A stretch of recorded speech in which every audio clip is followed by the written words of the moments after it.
Salut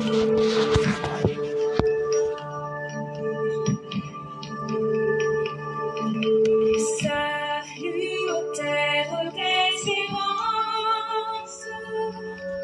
pays de l'hospitalité, terre légion remplie de vaillance, pour relever ta dignité. Terre fils chère côte d'Ivoire, fiers artisans de ta grandeur, tous rassemblés pour ta gloire, te bâtirons dans le bonheur.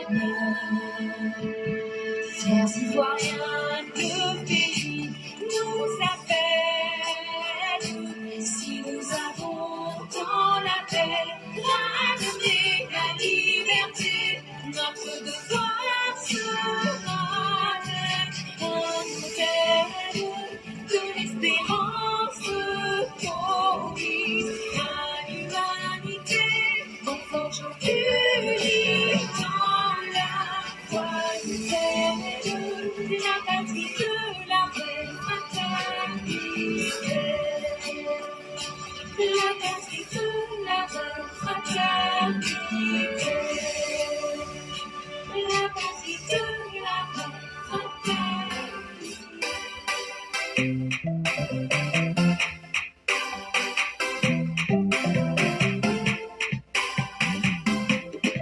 Avec Ado, avec Ado, avec Ado,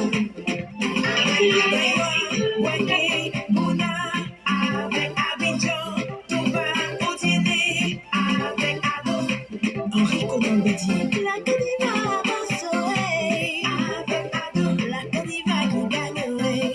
Moi je donnerais plus d'opportunités de travail, financement de projets, des mois la femme, migration farcie, plus de financement, plus d'activités, écoles gratuites, la sécurité, infrastructure, les blocages des salaires, la santé, la stabilité. La Côte d'Ivoire qui gagne. La Côte d'Ivoire, la Côte d'Ivoire, la Côte d'Ivoire, la Côte d'Ivoire qui avance. La Côte d'Ivoire, la Côte d'Ivoire, la Côte d'Ivoire, la Côte d'Ivoire qui gagne. Abidjan, Congo, avec Adjoué, Congo, Otiene, avec Abidjan, Congo, Danané, avec Ado, Mimi Kono, Ensoumoutoué, RHTP. Moi étudiant, meilleur cas, meilleure condition d'études, meilleure formation. Moi paysan, augmentation de mes revenus, possibilité de mieux m'occuper de ma famille. Mon prix 315. Moi fonctionnaire, avec Ado, le salarié privé, avec Ado, le paysan, avec Ado, la vendeuse du marché, avec Ado, la Côte d'Ivoire, la Côte d'Ivoire, la Côte d'Ivoire, la Côte d'Ivoire qui avance, la Côte d'Ivoire, la Côte d'Ivoire, la Côte d'Ivoire, la Côte d'Ivoire qui gagne. La Côte d'Ivoire avancerait, allô souvent, la Côte d'Ivoire qui gagnerait. Avec Ado, la Côte d'Ivoire avancerait, avec Ado, la Côte d'Ivoire qui gagnerait.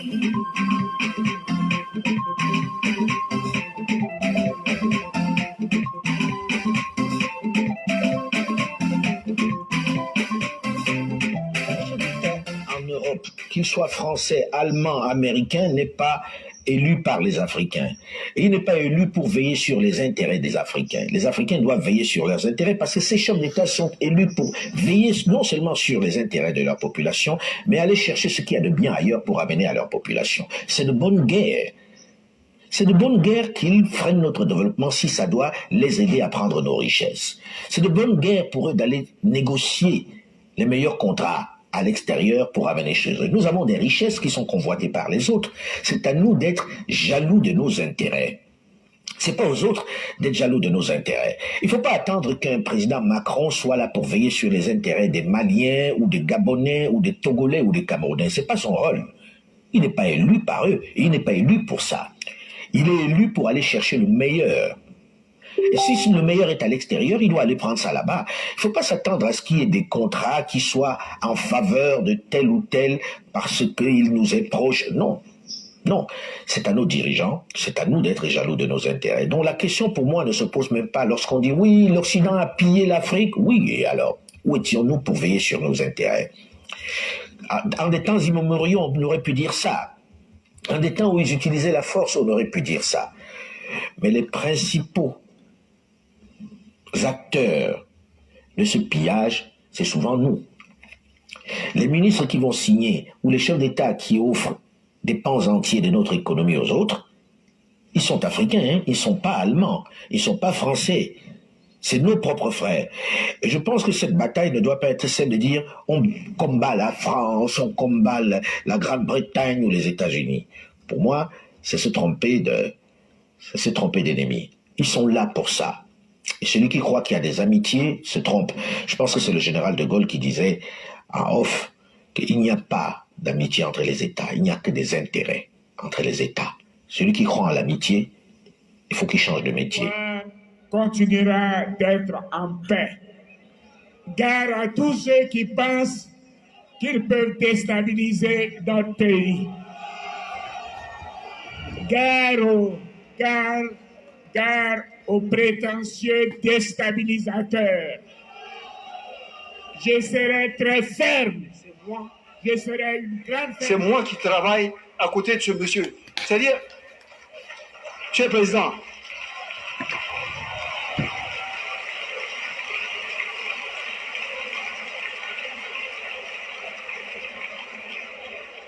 j'ai dit, mais quel grand bien ai-je pu faire au bon Dieu pour qu'il me donne tant de grâce? Monsieur le Président, j'ai eu la chance d'assister avec vous à des huis clos présidentiels. 7, 8 chefs d'État présents. Chacun parle, il prend la parole, il bavarde, et puis à la fin, vous prenez la parole. Vous faites la synthèse, vous donnez l'orientation, et plus personne ne parle. C'est terminé. Mais, au-delà de la profondeur de vos propos, c'est le respect que les gens auront pour vous. Le leadership qu'ils acceptent, sans conteste, et qu'ils vous reconnaissent. Et je suis là, assis, pratiquement sur une fesse, parce que je regarde tous ces chefs d'État, vous me faites l'opportunité d'entrer, et je me dis, mais c'est pas possible. Je ressors, on est dans l'avion, vous parlez, mais président, je vous entends pas, je suis encore au huis clos. J'ai dit, mais c'est le monsieur là qui est à côté de moi ici. Et nous, on s'amuse avec ça. Monsieur le Président de la République, j'ai vu des chefs d'État de grandes nations développées au monde, en Europe, alors qu'on devait nommer des gens à des institutions importantes du monde. Ce n'est pas des Africains qu'on nommait, hein, c'est des Européens. Vous appelez et dites, Monsieur le Président, nous souhaiterons avoir votre opinion, nous voulons nommer des gens, vous connaissez des gens de ce monde, donnez-nous votre conseil. Et on vous regardait. Je n'étais pas seul. Vous dites, c'est notre président, ça. Fondateur de la nation. Nous sommes fiers de notre premier président. Et c'est pour cela que nous voulons immortaliser son nom. Nous voulons que ce RHDP continue des décennies et des décennies. Et j'ai demandé au Premier ministre de faire un programme de développement de la Côte d'Ivoire jusqu'en 2050. Jusqu'en 2050. Je m'engage à travailler sans relâche pour toute la jeunesse de Côte d'Ivoire. Je m'engage à tenir mes promesses, c'est-à-dire à mettre en œuvre les solutions que je viens de vous proposer. Croyez-moi. Croyez-moi. Croyez-moi, ce ne sont pas des paroles en l'air. les actes pour Ado seront au rendez-vous dès que je deviendrai président de la République. Je vous demande en retour de vous rassembler autour des valeurs morales et républicaines fondamentales. Renouer avec ce qui a fait de la Côte d'Ivoire un grand pays, un bon pays, respecté et admiré, c'est-à-dire la paix et la fraternité, comme le proclame d'ailleurs notre hymne national. N'écoutez pas ceux qui vous divisent. Libérez-vous des préjugés stupides dans lesquels on veut vous faire vivre. Faites émerger un nouvel état d'esprit, orienté vers la tolérance, la complémentarité et la solidarité. Montrez l'exemple. L'exemple apporte ardeur au travail. Votre leader, votre ponctualité. Ne vous découragez pas. Persévérez. Car, comme le disait le père de la nation, le président Félix Houphouët-Boigny, découragement n'est pas ivoirien. Je vous demande d'aider les plus faibles et les plus influençables d'entre vous, notamment celles et ceux qui se mettent en marge de la société. Il ne faut pas les exclure. Jeunes Ivoiriens, voulez-vous signer avec moi ce pacte? Ce contrat pour une jeunesse unie et responsable? Croyez-vous à la paix? Jeunes Ivoiriens, croyez-vous à la République? Jeunes Ivoiriens, croyez-vous à votre pays, à la chère Côte d'Ivoire? Je vous remercie.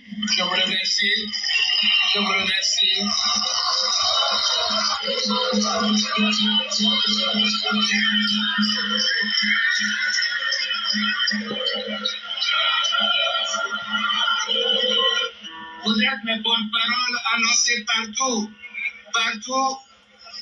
que nous préparons une Côte d'Ivoire nouvelle, que nous préparons une Côte d'Ivoire meilleure pour l'avenir des jeunes, une Côte d'Ivoire qui donne à chacun la possibilité de se réaliser.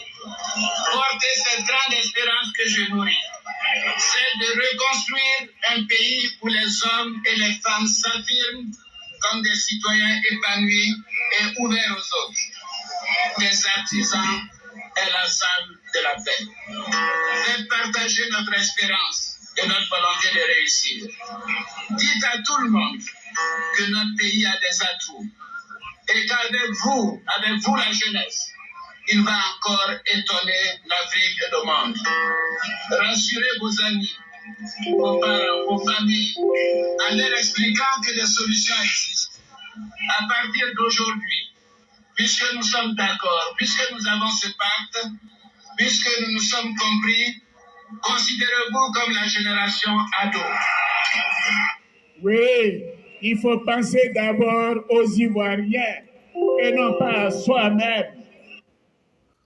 Alors, mesdames et messieurs, bonsoir une fois de plus et bienvenue au rendez-vous de la fraternité. Comme nous le disons, ici, nous ne cherchons pas à vaincre qui que ce soit, mais nous cherchons plutôt à convaincre tout le monde avec le message de la vérité, le message de la fraternité et surtout dans le bon ton et dans le respect mutuel. Et c'est à cet effet donc que nous nous retrouvons ici chaque soir pour essayer de nous instruire, pour essayer de nous édifier et surtout pour essayer de tracer une ligne pour que les générations à venir sachent qu'il y a des hommes et des femmes qui ont passé avant eux et que ces personnes-là défendaient la vérité, défendaient le vivre ensemble, défendaient surtout la dignité de l'homme et la vie. C'est ce qui est le plus important.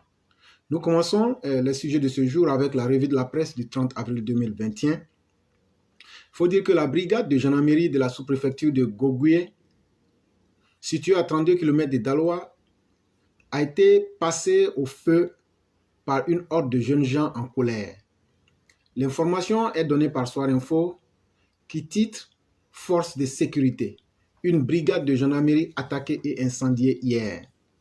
Soir Info mentionne dans ses colonnes que cette action fait suite au décès d'un jeune motocycliste après un accident qui a eu lieu dans les environs de la gendarmerie. En ce qui concerne l'actualité politique, Soir Info relate une rencontre entre le chef de l'État Alassane Ouattara et une délégation des chefs traditionnels, des cadres et d'élus du Grand Ouest et de l'Est, conduit par le Premier ministre Patrick Achi et le ministre-gouverneur du district autonome d'Abidjan, Robert Begré Mambe. À cette occasion, titre Soir Info, Ouattara parle de Gbagbo, Bédié, Katina. Parlant à ses visiteurs, Ouattara dit avoir trahi un secret, celui d'avoir échangé téléphoniquement avec le président du PDCI, Henri Konan Bédié, il y a à peine 4 jours. Nous avons travaillé pas seulement pour rassembler les militants du RHDP. En formant ce gouvernement, nous avons travaillé pour rassembler les Ivoiriens. Les gens ont parlé de gouvernement d'union. Moi, je trouve que ce gouvernement est le véritable gouvernement d'union. Je dirais le gouvernement des patriotes, a déclaré le chef de l'État. À propos des exilés présents au Ghana, le président Ouattara a indiqué qu'ils peuvent rentrer. Il y a un certain nombre de compatriotes qui étaient au Ghana, je crois qu'ils arrivent demain, c'est-à-dire aujourd'hui vendredi, et qui avaient peur d'être arrêtés à l'aéroport. J'ai dit de leur dire qu'il n'y a pas de problème. Comme je l'ai indiqué pour Laurent Gbagbo, ils peuvent rentrer à tout moment, a soutenu le président de la République. Après 10 ans d'exil, Justin Koné Katina, ancien ministre du budget de M. Laurent Gbagbo, rentre en Côte d'Ivoire ce vendredi 30 avril 2021. Avant son retour, l'Inter barre à sa une, Koné Katina livre un important secret. L'Inter s'appuie sur un communiqué en date du 27 avril 2021 et signé par le secrétaire général du FPI Pro Gbagbo, M. Assoua Addo, pour informer que Koné Katina vient pour participer à l'organisation du retour en Côte d'Ivoire de Laurent Gbagbo. Une information confirmée par ce dernier hier, jeudi 29 avril 2021, dans une interview publiée dans le journal Le Temps. Dans l'entretien, souligne l'Inter, Koné Katina a rassuré les militants encore sceptiques suite à sa condamnation de 20 ans dans l'affaire du CAS de la Banque centrale des États de l'Afrique de l'Ouest. J'ai établi un casier judiciaire qui m'informe que la peine de 20 ans dont j'avais été chargé a été annulée par le fait de l'amnistie, dit-il. Le quotidien Le Mandat aborde la question des élections à la MUGEPSI et explique aux fonctionnaires ce qu'ils doivent savoir nécessairement. Après les attaques de Kafalo, Kolobougou et Mdotre, Ouattara catégorique. Aucun coup de force ne peut prospérer. Bat à sa une le quotidien Fraternité Matin. L'Institut international de recherche sur la paix de Stockholm, en abrégé le CIPRI, révèle des dépenses militaires avec plus de 607 millions de dollars, soit près de 330 milliards de francs CFA investis par les autorités ivoiriennes durant l'année 2020. La Côte d'Ivoire devient ainsi la première armée de l'Afrique francophone en 2021. Ouattara annonce avoir appelé Bédié et travaillé pour le rapprochement du PDCI et du RHDP. Quant à Guillaume Kibafori Soro, Afoussata Bamba, Lamine, Alain Lobognon, Soro Simon, Sekongo Félicien, ces derniers comparaîtront à l'audience criminelle en date du 19 mai 2021. Finalement, M. Assoua Addo va rencontrer ou a déjà rencontré le Premier ministre Patrick Achi afin d'annoncer la date du retour de Laurent Gbagbo qui sera fixée après une rencontre le lundi avec les ministres Kakabe et le ministre Bagondo. Ça, c'était un peu tout pour l'actualité de ce jour. Et nous passons au deuxième sujet, attaque de Kafalo. Ouattara met la pression sur Téné Birahima. Le président de la République, Alassane Dramane Ouattara, a présidé un conseil national de sécurité le jeudi 29 avril 2021. À cette occasion, le chef de l'État a appelé à une accélération des enquêtes en cours relativement aux attaques de Kafolo et de la base militaire de Mdotre. Les positions des forces de l'ordre ivoiriennes ont été attaquées à Kafolo dans la nuit du 28 au 29 mars 2021.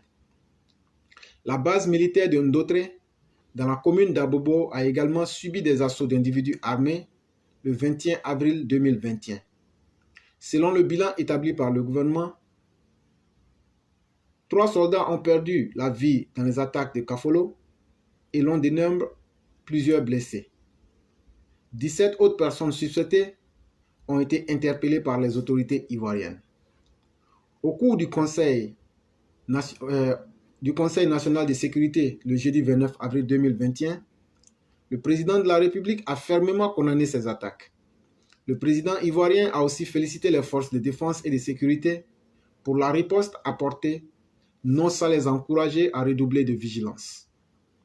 Le communiqué du CNS précise que le chef de l'État a instruit le ministre d'État, ministre de la Défense, le ministre de l'Intérieur et de la Sécurité et le ministre chargé de la Justice d'accélérer les enquêtes en cours afin de traduire les auteurs et les commanditaires de ces attaques devant les juridictions.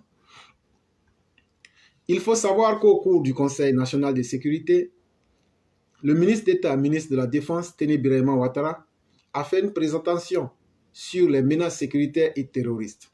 Le Conseil national de sécurité a marqué son accord pour l'acquisition en urgence de matériel et équipements en vue du renforcement des capacités opérationnelles des forces de défense et de sécurité et de l'adoption d'un plan de gestion prévisionnelle des effectifs pour une meilleure utilisation des ressources humaines, notamment dans l'armée. Troisième sujet qui s'intitule « Décrispation, Pulchéri Balé, DJ Volcano et plusieurs jeunes de l'opposition libérés ». Plusieurs personnes dont la libération était réclamée sont sorties de prison avant-hier et hier. Elles ont recouvré la liberté, diminuant substantiellement le nombre de pensionnaires à la Maka. Elles, ce sont Pulchéri Balé, présidente d'une ONG proche de l'opposition. Avec cet activiste pour la liberté et des droits humains, l'artiste DJ Volcano, qui a été pris pour avoir fait des posts contre le régime sur les réseaux sociaux. Le quota de ces détenus élargi, ce sont près de 200 jeunes de l'opposition, principalement des militants du PDCI, qui avaient tous été arrêtés pendant la période de la désobéissance civile, doublé du boycott actif de la présidentielle du 31 octobre 2020 pour dire non à un troisième mandat du président Alassane Ouattara. Après quelques libérations qui ont eu lieu par petits groupes sur plusieurs mois, le pouvoir a finalement consenti à libérer la grande majorité des personnes incarcérées. Ce geste salutaire pour la paix, la cohésion et la réconciliation, tant caressé par les populations ivoiriennes, laisse tout de même un goût d'inachevé. Car des prisonniers issus de l'opposition, il en reste encore à la Maka, ou du moins, l'on n'a pas encore eu vent de certaines libérations de Ndri Pierre Narcisse, le directeur de cabinet du président Henri Konan Bédié, Ange Ndakpli, permanent de la délégation PDCI de Toumoudi, et Amisha Alexis, délégué départemental PDCI de Tiasalé 1. Vivement que ces personnes, si elles étaient toujours dans les liens de la détention, soient également libérées. En outre, il ne faudrait pas oublier les proches de Sorogium qui croupissent aussi à la Maka. Entre autres, Alain Lebognon, Kamaraté Suleiman dit Soul to Soul, Soro Simon, le frère cadet de Sorogium, Soro Rigobert, celui-là même qui était commissaire. Pour une Côte d'Ivoire unie et résolument orientée vers la réconciliation, au moment où des Pro-Babo rentrent au pays et que Babo et Blé Goudé sont en train de faire leurs valises pour regagner le bercail. Il serait merveilleux que tout le monde recouvre la liberté et que la cerise sur le gâteau, tous les exilés politiques comme Akosi Benjo, l'ancien maire du plateau, retournent eux aussi en Côte d'Ivoire. Et donc ça, c'était un article qui a été tiré sur Abidjan.net et celui qui avait écrit l'article s'appelle DS et je l'ai tiré de Abidjan.net. Nous passons au troisième sujet. Le PDCI doit être au RHDP, estime Ouattara. Le président ivoirien Alassane Ouattara a estimé jeudi à Abidjan que le PDCI, ex-allié du pouvoir, devrait appartenir au RHDP au cours d'une rencontre. Il a dit ceci: « Dans ma vision de la Côte d'Ivoire, le PDCI doit être au RHDP. Je considère que c'est une approche que nous devons avoir, a dit Ouattara, qui recevait à sa résidence une délégation des régions du Grand Sud et de l'Est. » Le président ivoirien a révélé qu'il était en contact avec le leader du PDCI, Henri Konan Bédié, avec qui il a parlé avant-hier, c'est-à-dire il y a 3 jours de cela. Poursuivant, il a jugé très important d'avoir des options politiques basées sur la Côte d'Ivoire, car le PDCI et le RHDP sont des partis libéraux et de centre-droite. Rien ne doit séparer les deux partis, a-t-il indiqué, tout en précisant avoir confié au Premier ministre Patrick Achi de travailler au rapprochement de ses forces, car il y va de l'intérêt national. Les extrémistes doivent rester ensemble. Pardon, s'il vous plaît. Les extrémités doivent rester ensemble, mais le PDCI doit rester au RHDP, a conclu Alassane Ouattara. En août 2018, la formation de Bédié a décidé de se séparer officiellement de son allié politique, le RDR, dirigé par Alassane Ouattara sur fond de tensions liées à la création du parti unifié, le RHDP. Et cette information était tirée de Connexion Ivoirienne, qui elle-même a pris l'information avec Alerte Info. Nous passons au quatrième sujet, qui est un coup de gueule sur les coups de fil en Côte d'Ivoire. Mesdames et messieurs les ministres, diverses personnalités, s'il vous plaît, décrochez votre téléphone ou rappelez vos correspondants. Ils ne se comptent plus, tellement ces cadres irresponsables sont légion. Ils ne daignent ni décrocher ni rappeler les appels téléphoniques qui leur sont faits.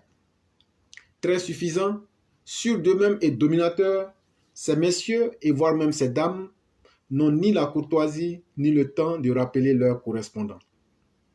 Et pourtant, le président de la République, Alassane Ouattara, lui-même est cité en la matière comme le meilleur exemple de politesse. Il a dit que le chef de l'État, qui a longtemps baigné dans la vie et la culture américaine, met toujours un point d'honneur à rappeler ses correspondants qui lui font des appels téléphoniques en absence. Là-dessus, une personnalité de notre pays a raconté et expliqué comment lui, un baoulé bon teint du centre, a choisi très tôt de faire confiance et de suivre Alassane Ouattara dès la création du RDR, en majorité composé au départ du nordiste. Un jour qu'il a passé un coup de fil en l'absence de M. Alassane Ouattara, alors Premier ministre de la Côte d'Ivoire, grande fut sa surprise du rappel, quelques jours après, de celui qui était en ce moment-là le chef tout-puissant du gouvernement de la République. Bel exemple et bon témoignage qui édifie sur la courtoisie, la simplicité et le savoir-vivre de l'homme Alassane Ouattara, en total contraste et en complet déphasage avec le comportement discourtois de certains de ses collaborateurs et ministres. C'est pour cela et sans surprise que le président de la République a fortement recommandé et interpellé certains de ses ministres et collaborateurs. Le chef de l'État leur a pratiquement enjoint d'être gentils, humbles et généreux vis-à-vis du peuple. L'information nous a été rapportée que c'était au cours d'un conseil des ministres. Le premier magistrat du pays, en bon père de famille, a demandé aux ministres, cadres, DG, etc., d'être plus proches de la population et des gens. Le président de la République leur a surtout recommandé d'être humbles et généreux avec leurs concitoyens. Comme le président Alassane Ouattara a tout à fait raison d'interpeller, ainsi nos hauts responsables que le président Houphouët-Boigny appelait naguère des rois télé hautains accapareurs, pour désigner tous ceux ou toutes celles qui, subitement devenus arrogants, péteux et imbus de leur propre personne, dès qu'ils obtenaient une promotion au gouvernement afin d'œuvrer au développement et au bonheur des Ivoiriens. La modernité politique et la bonne gouvernance vont de pair avec l'humilité, l'humanité aussi dans les rapports et échanges au quotidien avec l'ensemble des citoyens. En effet, la fonction de ministre sous-tend une mission et un véritable sacerdoce au service et au seul bénéfice de la collectivité. On n'est en effet pas ministre pour plastronner, pour fanfaronner, encore moins pour écraser ou brimer ses compatriotes. On est ministre parce que appelé auprès du président de la République pour construire et développer le pays en vue du bonheur et du bien-être de tout un chacun. De même, l'on n'est pas ministre pour se remplir les poches ou satisfaire ses intérêts personnels ou familiaux. La Côte d'Ivoire a beaucoup changé et les Ivoiriens sont aujourd'hui plus exigeants et plus regardants et encore plus critiques. Alors, mesdames et messieurs les ministres, mesdames et messieurs les personnalités et diverses autres, puissants et hauts cadres, le président de la République a dit vrai. Il a parlé juste. Ne regardez plus vos compatriotes de haut avec mépris et condescendance. D'ailleurs, commencez par décrocher votre téléphone car vous ne savez pas si c'est un citoyen lambda qui veut vous alerter et signaler un dysfonctionnement ou une faute grave au sein de votre département ministériel. Au besoin, donnez-vous la peine et le soin, comme le président de la République lui-même nous en donne tous les bons exemples, de rappeler votre correspondant si vous êtes occupé. Et nous passons directement au dernier sujet de la journée, qui est une reprise, le Soro Show, la tyrannie du désir. L'affliction du désir machiavélique chez Soro le gueux est pire qu'une folie.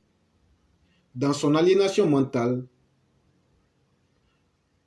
Soro Guillaume le sanguinaire veut se convaincre d'une importance qu'il n'a pas et qu'il n'a jamais eue en réalité. Cher Guillaume, ce qui te conduisait vers la gloire absolue se nomme Alassane Dramane Ouattara. En outre, notre enfant maudit de Kofi Plé pense qu'il obtiendra gain de cause en mobilisant de vaines tentatives de demande de clémence au président Alassane Ouattara.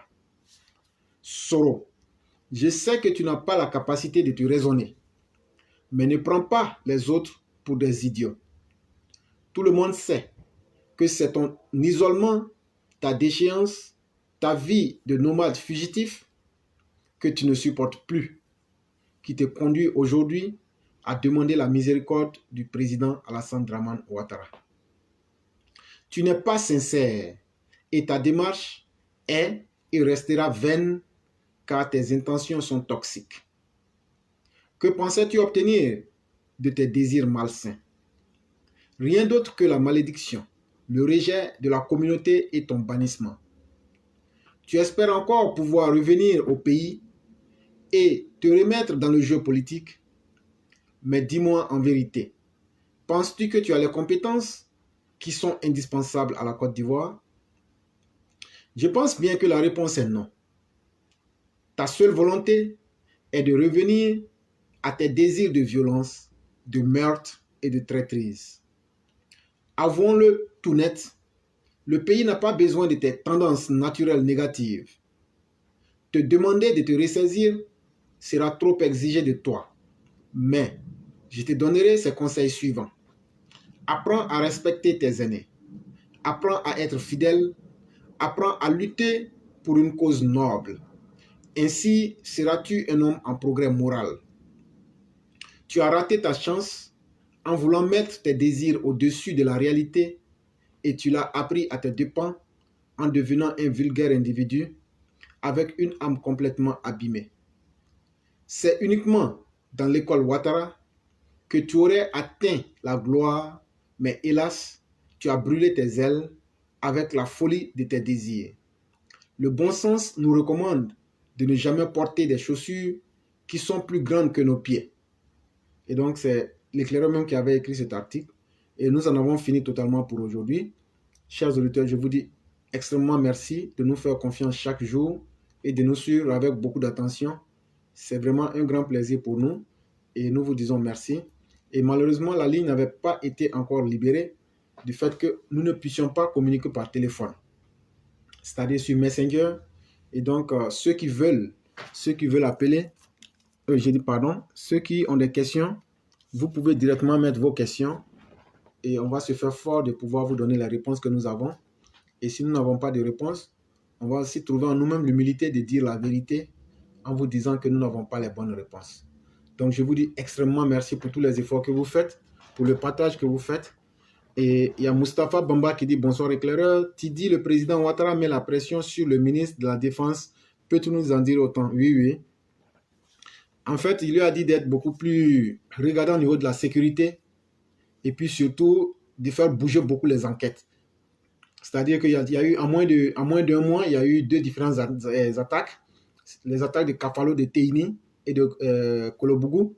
Et puis l'attaque de la toute dernière. Et donc, c'est effectivement normal que ceux qui ont été pris, le président veut qu'on fasse vite les enquêtes. Et donc, il a mis beaucoup de pression sur... Ce n'est pas seulement le ministre de la Défense, hein. Il a aussi même le ministre de la Justice et autres. Donc, il a mis assez de pression pour que les choses aillent vite, pour qu'on puisse situer les responsabilités. C'est important. Et donc, c'est un peu de ça qu'il s'agissait. Je te dis merci d'avoir posé la question. Merci beaucoup. Donc, ceux qui ont des questions ou bien des choses à faire passer, je dis encore bonsoir au chef de la classe et à tous les élèves de la classe. Et je dis merci surtout au chef de la classe, relativement à tous ceux qui ont pu participer à la levée de fonds que nous avons effectuée du côté de l'Afrique. Et donc, le chef de classe m'avait fait le bilan aujourd'hui. On était pratiquement à 438 000. Et je crois dans la semaine, ou même en fin de cette semaine-là, l'argent sera parvenu à l'ADJI afin qu'il puisse faire ce qu'il a à faire. Nous disons donc extrêmement merci à tous ceux qui ont contribué. Et nous vous disons que Dieu vous le rende au centuple, au-delà même de vos espérances ici-bas et dans l'après ici-bas. Et vraiment, ce que vous avez fait, c'était une action honorable et une action de grande portée. Merci à chacun de vous, même à ceux qui ont pu faire des prières et qui n'ont pas donné d'argent. Nous disons merci à tout le monde parce que tout ça aussi, ça participe même de la bonne action.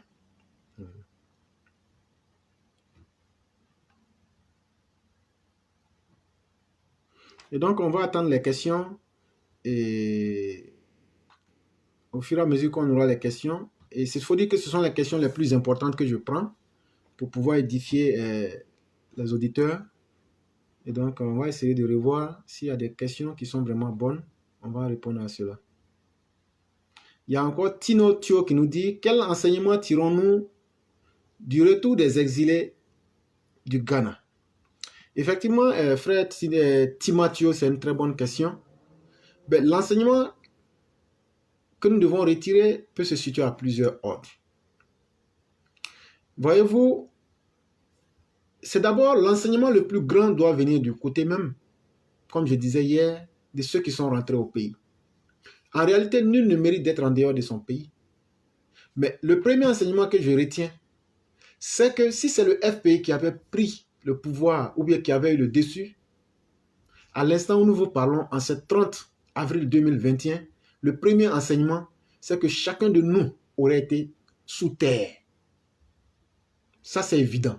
Et donc, le premier enseignement que je tire, c'est que c'est une grande leçon d'humilité et de pardon que Alassane Ouattara a donné à ces personnes-là pour leur dire, moi, je ne serai pas quelqu'un qui va verser le sang des Ivoiriens, contrairement à vous qui encouragez Laurent Gbagbo, le tueur, et le massacreur d'une partie de la population. C'est le premier enseignement qu'il faut retenir. Le deuxième enseignement qu'il faut retenir, c'est une leçon d'humilité. Une leçon d'humilité qui va à l'endroit de ceux-là même qui savent qu'ils ont commis des impairs. Katina sait très bien ce qu'il a fait en dépouillant les banques des fonds des citoyens de la République. Il le sait très bien. Le FPI sait très bien les pillages qu'ils ont faits. Et Damana Pika Sadia, quand il s'assoit aujourd'hui avec du recul, qu'il regarde son comportement, je crois qu'il doit pouvoir être capable de faire une analyse de sa propre conscience et de savoir que l'homme, quelle que soit la puissance que vous avez, il faut se donner une petite chance d'être humble. Être humble dans la vie n'a jamais fait de mal à qui que ce soit. Et j'espère bien que ces personnes-là prendraient le temps de faire un bilan de conscience, comme je le disais, pour savoir que dans la vie, rien n'est éternel. Et quelle que soit la puissance ou le pouvoir que quelqu'un a, c'est pour un temps. Et quand tu veux marcher sur tout le monde, quand la roue se retourne, si vous ne trouvez pas quelqu'un d'intelligent en face de vous, vous allez subir la loi du talion et ça fait très mal. Heureusement, comme vous le dites, Alassane encore profite ici en termes d'enseignement pour dire que dans la politique, on peut faire la politique sainement. On peut faire la politique dignement, avec les arguments politiques, avec les capacités intellectuelles, sans en venir au schéma détourné de la haine, de la tuerie ou bien même du désordre social. Et c'est voilà autant d'enseignements qui sont lancés vis-à-vis de ces personnes-là. Et surtout, nous leur disons, il y a encore un autre enseignement, qui est que la Côte d'Ivoire qu'ils ont laissé, le pillage qu'ils avaient laissé, et même déjà, eux-mêmes, depuis l'aéroport, ils étaient surpris et ils étaient perdus. Et donc, vous voyez combien de fois cette opposition n'est pas conséquente envers elle-même. Comment dénigrer la femme que vous voulez marier vous-même? Même si mon voisin, c'est un exemple que je prends, c'est une métaphore, je pense que les gens comprendraient. Supposez par exemple, Timatio, que vous et moi, nous sommes en train de courtiser une femme. Et parce que moi, ayant été incapable d'avoir la femme, je viens à lui accorder tous les défauts du monde. Mais finalement, par un concours de circonstances, tu te dis, bon, je ne me suis pas entendu avec la dame, je la laisse tomber. Mais moi qui, après avoir dénaturé, après avoir menti, après avoir falsifié et fait toutes sortes de mauvaises presses sur la dame en question, si je reviens encore vers cette femme-là, quel genre d'homme je suis? Et donc, chers opposants, être opposant ne veut pas dire qu'il faut être un négationniste. Être un opposant ne signifie pas qu'il faut être un négationniste. Quand quelque chose est bon dans le pays, reconnaissez-le. Et quand quelque chose est mauvais, c'est de votre bon droit de dire que ce n'est pas bon. Mais chers opposants, malheureusement pour vous, tant que vous n'êtes pas au pouvoir et tant que vous n'êtes pas en train de fouiller dans les caisses du gouvernement, vous ne pouvez jamais être satisfait. Parce que chez vous, faire de la politique, c'est être dans le miel, dans les faces du pouvoir et que vous et votre famille profitent. C'est en ce moment que vous dites que la Côte d'Ivoire va bien. Alors que la Côte d'Ivoire, si elle va bien, elle doit aller bien pour tous les citoyens, même les plus pauvres et même les moins nantis. C'est là que le pays va bien. Malheureusement, il va falloir que vous changez votre concept de faire la politique en Côte d'Ivoire, votre manière même de comprendre la politique. Vous la faites de façon inhumaine et vous sacrifiez inutilement les vies des personnes parce que vous tuez parmi vos militants et vous tuez aussi ceux qui ne partagent pas vos avis. Si Alassane avait toute la puissance qu'il a aujourd'hui, et figurez-vous, Alassane a dépensé près de 300 milliards. Il est aujourd'hui, grâce à Alassane, la Côte d'Ivoire est l'armée la plus puissante de l'Afrique francophone. Imaginez-vous cette puissance militaire en face d'un petit groupe de quelques milliers d'opposants. Si Alassane était le monstre que vous voulez présenter, je crois qu'il a eu suffisamment le temps de vous faire disparaître. Mais contrairement à cela, il vous dit qu'il se met au-dessus. Alors que moi, je sais très bien que vous allez très bientôt encore comploter et votre haine ne finira jamais. Nous sommes conscients de cela. Mais sachez aussi que le président aussi est conscient de cela. Mais sachez aussi que les gens qui ont de grandes âmes, les gens les plus gentils, il ne faut pas abuser de leur gentillesse.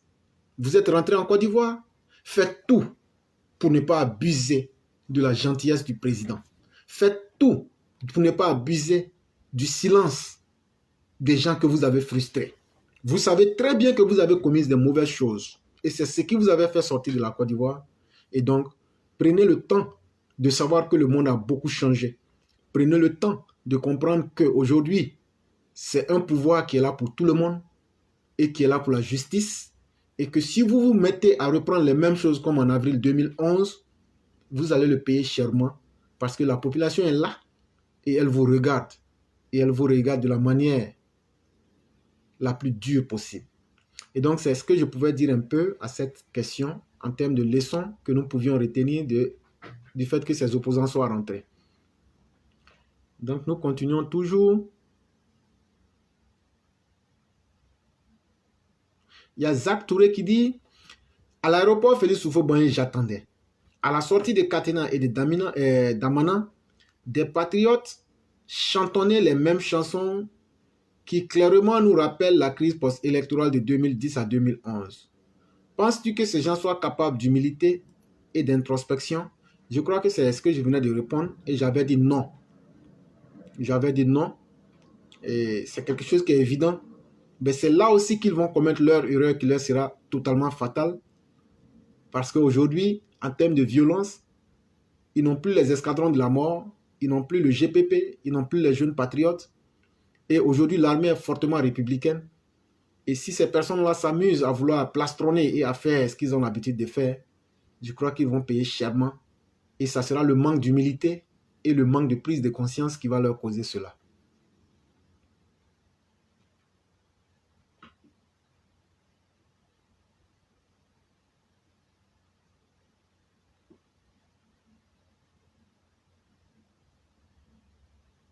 Il y a Brodo Binaté qui posait la question de savoir, mon frère éclaireur, pensez-vous que Soro n'est pas impliqué dans l'attaque de Ndotré? Bon, déjà, je n'ai pas de preuves directement pour l'accuser lui. Comme moi je l'ai dit, c'est le FPI. Parce que ce que j'ai dit, j'ai suffisamment expliqué, j'ai donné les raisons, je ne vais plus revenir dessus. Ben, il faut être véridique en toute situation. Je ne pense pas que Soro est impliqué dans les attaques de Ndotré.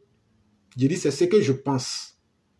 Je pense que Soro n'est pas impliqué pour l'instant, parce que je ne maîtrise pas encore tous les tenants et les aboutissants, mais ça l'aurait arrangé de toutes les façons, parce qu'aujourd'hui, ce que cette opposition-là fait en général, c'est comment travailler à tous les niveaux pour pouvoir déstabiliser le régime. C'est ça leur plan, quel que soit le côté où vous les situez.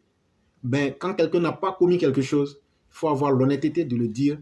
En tout cas, ce que je sais, jusqu'à maintenant, on n'a pas encore entendu le nom ou bien on n'a pas encore vu la marque de Soro là-dedans. Et vous vous souvenez que j'ai été la première personne qui a accusé en disant que c'est le FPI. Et après, vous avez vu les preuves, vous avez entendu les noms et vous voyez les preuves qui sont en train de venir. Mais ce qui est intéressant, comme le président de la République l'a demandé hier au ministre de la Justice et au ministre de la Défense, les choses ils vont aller très vite. Ce qui veut dire que dans les jours à venir, pour toutes les que ce soit Ndotré, que ce soit Kafalo, que ce soit Teini ou bien Kolobougou, on aura beaucoup d'informations et vous allez voir que les enquêtes vont progresser et on saura exactement qui a fait quoi et qui n'a pas fait quoi et les responsabilités seront situées. C'est vraiment important.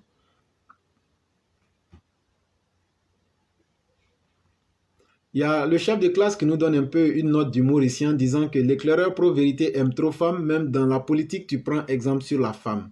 Tu sais qu'il faut aimer les femmes hein, parce que ce sont nos mères et puis ce sont les plus charmantes chefs de classe.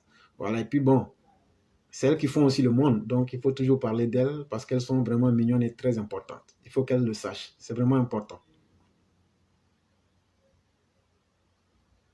Il y a Yann qui nous dit que malheureusement, je crains qu'ils n'ont cette grandeur d'esprit. Effectivement, c'est vrai.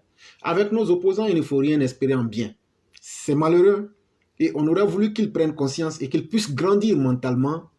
Mais voilà des gens qui ne peuvent pas trouver en eux-mêmes les ressources pour s'auto-conseiller, qui ne peuvent pas trouver en eux-mêmes les ressources pour pouvoir être humbles. Et donc, ce ne sont pas des gens qui donnent l'impression d'être en progrès moral. Chez eux, il n'y a pas de progression morale. Et donc, c'est un peu comme un homme des cavernes où leur réalité est toujours limitée à ce qu'eux veulent.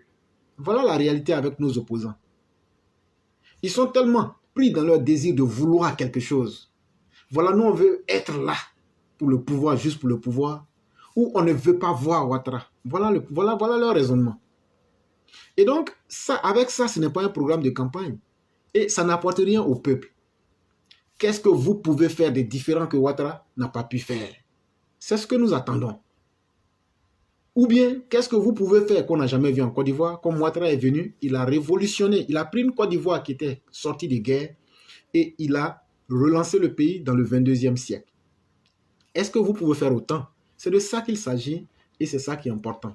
Mais malheureusement, il faut avoir la grandeur d'âme et la volonté de vouloir progresser moralement pour pouvoir faire une critique interne de sa propre personne et chercher à évoluer. Malheureusement, avec nos opposants, c'est la dernière chose qu'il faille espérer et nous sommes tous convaincus, comme je l'ai dit, que c'est des gens qui sont incorrigibles. Il y a Mustapha Bamba qui demandait, éclaireur, que pensez-vous du président Ouattara qui dit que l'ancien président Bédié et lui se sont entretenus au téléphone le mardi et poursuit que la place du PDCI est au RHDP. Mustapha, c'est déjà quelque chose qui va se passer. Ça se fera, le PDCI reviendra. C'est ce que le président est en train de vous dire. Parce que voyez-vous, ils ont déjà essayé tout ce qu'ils pouvaient faire. Quand tu as essayé tout ce que tu pouvais, mais que tu as échoué, et que l'ambassadeur de la France va te dire, je parle de Bédié, va te dire, tu n'as plus d'autre choix. Tu arrêtes ton inconséquence. Tu arrêtes d'être en train en même temps qu'on cherche à aller vers la paix, tu es en train de ramener, parce que les rapports passent. Sachez que les représentations diplomatiques qui sont au pays, ils ne se basent pas forcément sur les informations officielles. Ils ont leur propre service de renseignement et ils savent beaucoup de choses. Et donc, quand eux-mêmes ils font l'analyse de leur situation, ils ont leur crédibilité qu'il faut défendre. Donc, ils ne supportent pas Ouattara, ils ne supportent pas l'opposition. Ils viennent te dire la vérité. Quand ils vont voir Ouattara, ils lui disent la vérité. Quand ils viennent voir Bédié, ils leur disent la vérité. Écoutez aujourd'hui ce que Bruno Le Maire a dit. Il dit économiquement, la Côte d'Ivoire, il n'y a rien à dire. La Côte d'Ivoire a tout réussi économiquement. Regardez d'abord le contexte mondial. Là même où les plus grandes nations sont en train de traîner les pas économiquement. Quand une des puissances mondiales vient dire que vraiment, vous, malgré cette période de récession-là, vous êtes au vert, il n'y a rien à dire sur vous, ça veut dire que vraiment tout est bon. Et vous allez encore dire que tout va mal en Côte d'Ivoire, mais Bruno Le Maire qui n'a rien, qui ne peut pas mentir à Ouattara, lui, il est venu dire la même chose. L'ambassadeur des États-Unis a dit la même chose hier.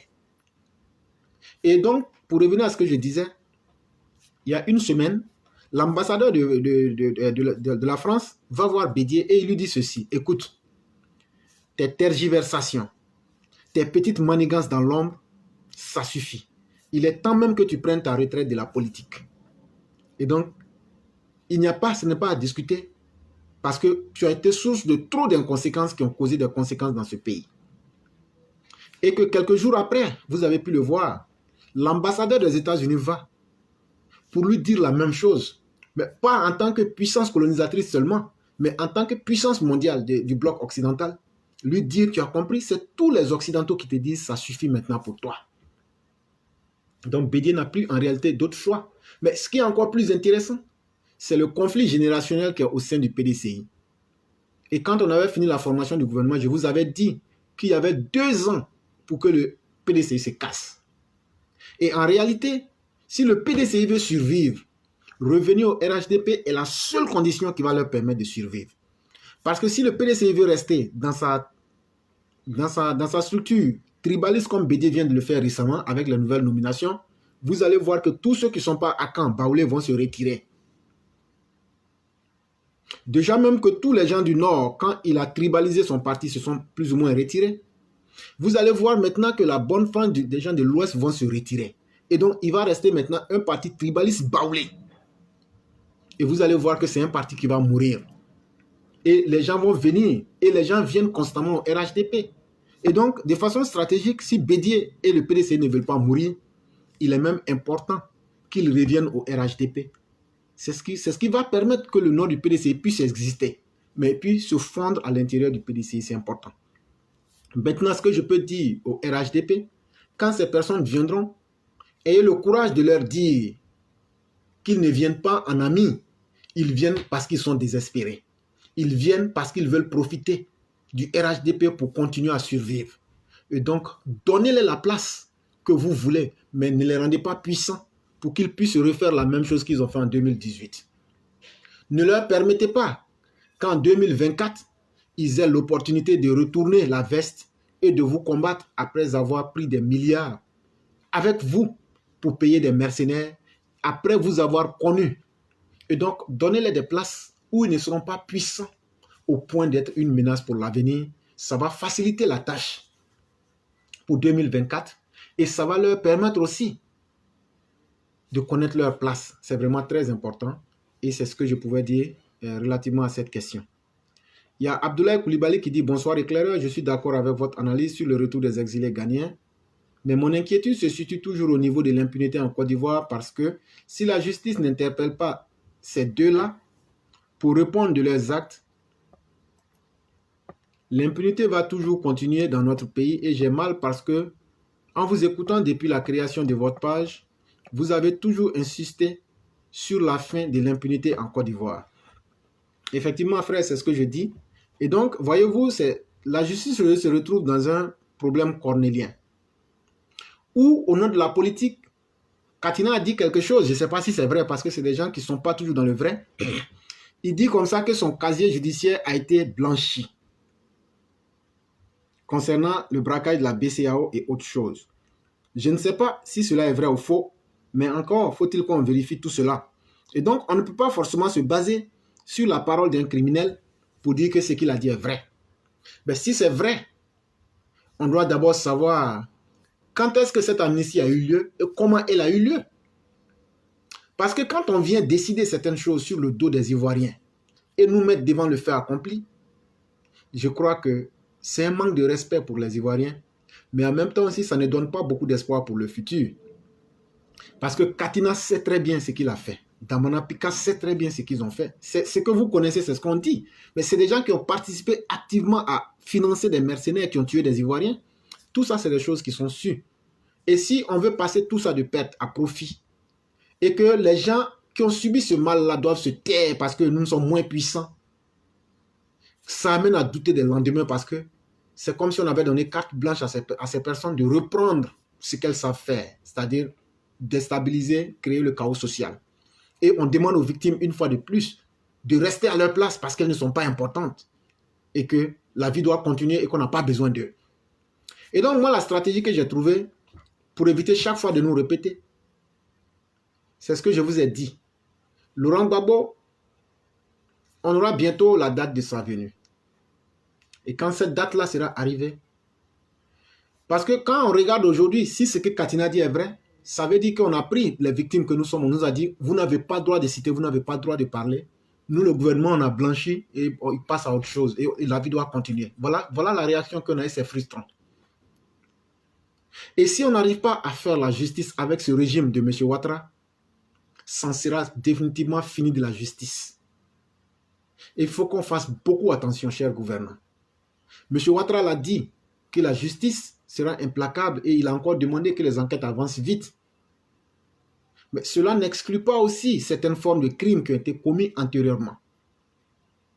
Et ça va pousser les personnes, si on ne prend garde, à commencer à appliquer la loi du talion en voulant se venger directement contre ces personnes qui sont arrivées. Et donc c'est très important que la justice interpelle ces personnes-là pour leur dire et les entendre et trouver un compromis ou bien trouver un mécanisme. Ça sera beaucoup plus intéressant que de nous jeter des réalités plates à la figure parce que nous ne pouvons rien faire, parce que nous ne sommes rien et qu'on doit accepter aussi de facto. Ce n'est vraiment pas intéressant, cher gouvernement, il faut qu'on vous le dise directement. C'est vrai, je ne vous accuse pas pour l'instant. Mais si Katina dit que son casier judiciaire a été blanchi, sur quel mécanisme cela a été fait? Quand est-ce que cela a été fait? Et donc, cela veut-il dire que tout passera donc de perte à profit? Voilà autant de questions difficiles que le ministre de la Justice doit sortir pour répondre. Parce que le peuple a besoin de savoir. Et le peuple a besoin de certaines réponses. C'est vraiment important. Et cher gouvernement, s'il vous plaît, communiquez correctement. Il y a beaucoup de choses. Vous nous les faites avaler. Mais sachez qu'à force d'avaler un jour, on risque d'avoir une boulimie. Et si on doit tout vomir, on ne fera pas de différence entre vous et les criminels. Et donc, apprenez à communiquer avec les gens. Apprenez à essayer d'expliquer certaines choses aux gens. C'est très important. Mais quand vous faites tomber les réalités sur les gens et que vous vous dites, on s'en fout, on fait ce qu'on a à faire, sachez qu'un jour aussi, les gens aussi peuvent crier leur ras-le-bol et ça peut devenir un choc, un chaos social. Et vous n'allez pas dire que vous êtes surpris parce qu'il n'y a pas d'action sans conséquence.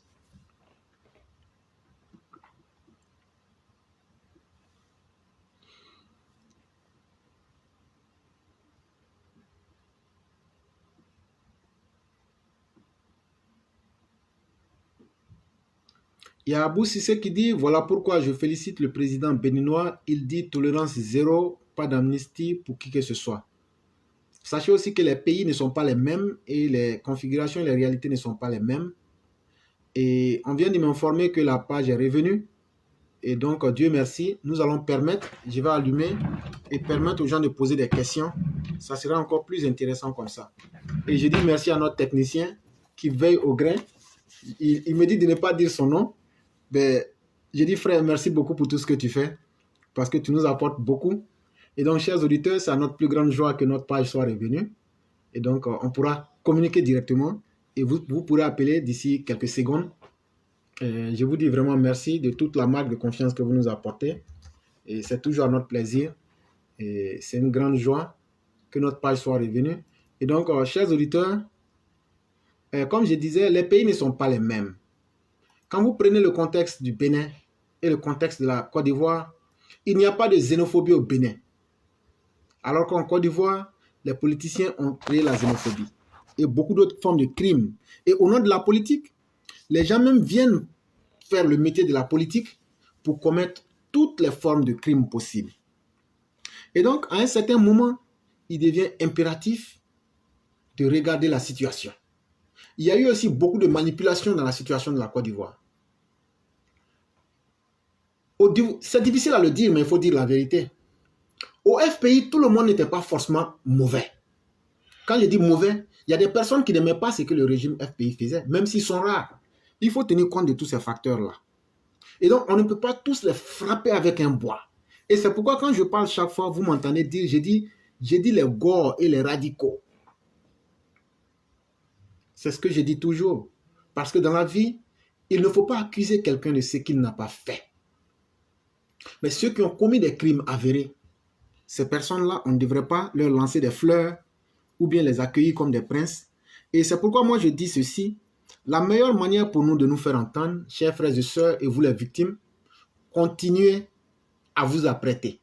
Continuez à vous organiser. Quand on va nous informer que Laurent Gbagbo vient XY jour, on ne va pas chercher à savoir quoi que ce soit. On va se déporter à l'aéroport ce jour-là en masse. C'est vraiment très important et c'est ce que l'éclaireur peut vous recommander. Et ce jour-là, le pouvoir en place saura que les gens en ont gros sur le cœur parce que la justice n'a jamais voulu donner raison à ceux qui ont été des victimes. Et les coupables même sauront aussi qu'en réalité, elles n'ont pas bien agi. Et ça va les pousser, ça va pousser la justice, ça va pousser le régime et ça va pousser même les fautifs à changer leur manière de voir les choses, à changer leur capacité et à changer aussi leur vision de la situation. Et donc, ce que nous allons faire, vous allez m'excuser, dans un premier couper l'émission pour la relancer sur notre page véritable. Et là-bas, donc, nous pourrons vous permettre d'appeler. Et donc, je vais demander à notre technicien qu'est-ce qu'il en pense.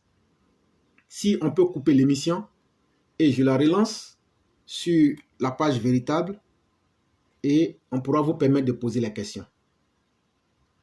Donc, MD, la question est là à toi, tu peux me répondre directement. Si on peut couper et je relance l'émission et les gens se reconnectent et puis on va permettre maintenant aux gens de poser les questions. Ok. Donc, je vais couper et je vous demande de beaucoup m'excuser parce que ce qui est important, c'est que vous puissiez parler aussi. Donc, je vais couper et on va relancer sur notre page véritable. Comme ça, vous pourrez poser directement les questions.